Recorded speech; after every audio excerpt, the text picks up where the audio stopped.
1 തിമോത്തിയോസ് 1:8 ഉചിതമായി കൈകാര്യം ചെയ്യുന്നെങ്കിൽ നിയമം നല്ലതാണെന്ന് നമുക്കറിയാം. നിയമം നീതിമാന്മാർക്ക് ആവശ്യമില്ല, കാരണം അവരുടെ പ്രവൃത്തികൾ പരിശുദ്ധമാണ്.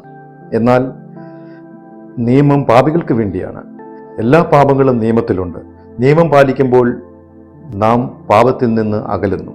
അങ്ങനെ നാം നീതീകരിക്കുന്നു.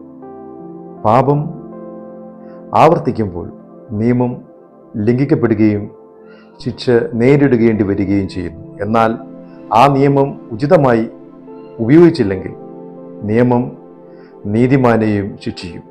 അവൻ്റെ രക്തം നിലവിളിക്കുമ്പോൾ നടപ്പാക്കിയവർ നരകാഗ്നിയിൽ പ്രവേശിക്കുകയും ചെയ്യും.